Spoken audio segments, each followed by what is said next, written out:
Natalie Wood had been told to fear dark water from a young age, according to a Huffington Post article. A psychic had told her mother that dark water was how Natalie was to meet her demise.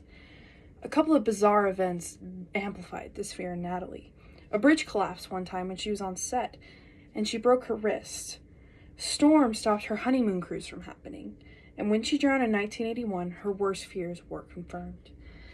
This case is important to study because 10 people die in the USA alone of drowning per day, according to the CDC.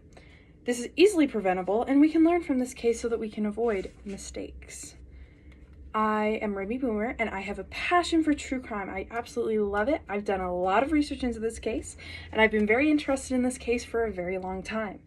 I'm going to teach 3 aspects of this case: the events before her death itself, and the events that conspired afterwards. We're going to begin with before Natalie Wood died. This tragedy begins with a trip to Santa Catalina Island.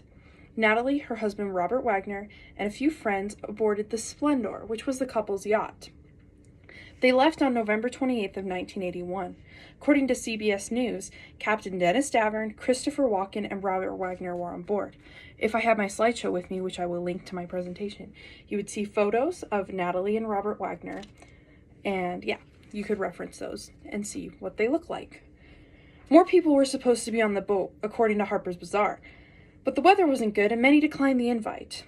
Anyway, they decided to plow on. Wagner and Wood had a rocky relationship, according to biography.com. Again, you could see them. They had divorced once and then gotten remarried. They were rumored to have fought a lot, and they had a daughter, but that didn't fix their marital problems. However, Wagner wasn't fighting with Natalie on the night of her death. He was fighting with Walken. A manager at a local restaurant that the 4 were attending heard him arguing with Walken. The argument was very heated. Now that you know the events before her death, we'll talk about her death itself. Her body, on my slide that I don't have with me, but you'll have, you could see her autopsy report and Natalie herself when she was alive. I wasn't going to show you that. Authorities found her body in a rubber dinghy, not in a rubber dinghy, near a rubber dinghy, about a mile away from the yacht, according to the LA Times. She was very drunk. The whole group was very drunk. They drank a lot of champagne. There was a lot of recreational drinking going on. She had a blood alcohol content of 0.14%, which is drunk. She also had superficial bruises on her body. Now, these are highly debated. They could either be from falling into the water, or they could be from foul play, but no one is completely sure. According to Wagner, he went to their room and Natalie was gone. He thought that she may have gone for a ride in the dinghy, as she was rumored to a few nights before. Wagner decided that he would look for her on his own, and the yacht drove around and cruised for her for a little while. However, when he couldn't find her, he couldn't find her. They called the Harbor Patrol, according to the LA Times. One lady on another boat said that she had heard a woman screaming. However, no other boats confirm this, and no one on the yacht confirms this. Not Wagner, not Walken, and not the crew chief, the captain. So now we've covered her actual death. Now we're going to get into some of the theories about her death. Now there are a lot of these. We're just going to cover a few. So when you see my slide, you'll see a photo of Thomas Noguchi, who was the chief medical examiner at the time, and I will go into more detail about him later.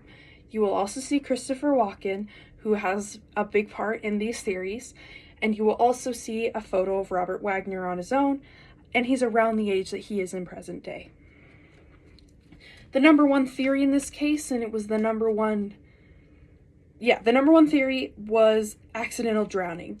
Walken had a theory about this that he told to Playboy magazine, which I found in a women's health magazine when they picked up the story. And I'm paraphrasing here from Walken. Only she knows what happened. She went to sleep before us, and her room was near the back of the boat. The dinghy could have been slapping against the side of the boat, and she could have went to fix it. There was a ramp leading to the dinghy. It was very slippery. I had been on it myself. It would have been very easy to slip and fall. Natalie couldn't swim. When I was in movies with her, we had to cut some scenes because she couldn't swim. She was also wearing a coat, so I'm guessing that she just meant to do a quick run out there and then go back inside.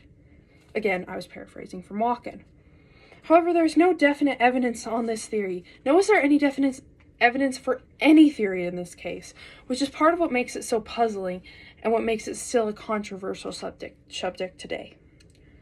This is also what the original coroner thought. Thomas Noguchi, as you can see him on his slide, as well as Christopher Walken, he was the chief medical examiner in LA at the time. He thought that the bruises were from falling into the water. Foul play is another theory. Some people find Wagner, on the slide, suspicious. He has refused to comment lately, but he's also approaching 90, and he's talked about this a lot. Captain Dennis Davern accused Wagner of untying the dinghy and looking tousled as if he had gotten into a fight, according to biography.com. The case has been reopened. According to the New York Times, the death certificate was changed from accidental drowning to drowning and other undetermined factors. The LA County Sheriff's Department cited this change as a result of new info in the case, although they haven't released what information that is. There are many theories on how Natalie died. We just covered a few. So in conclusion, I've covered the three aspects of the Natalie Wood case: the events leading to her death, and the results and theories afterwards. We've basically covered the whole case. But at the end of the day, no one will ever know what happened to Natalie. The case should serve as a grim reminder to be careful on open water. Be careful, especially in dark water. My note cards.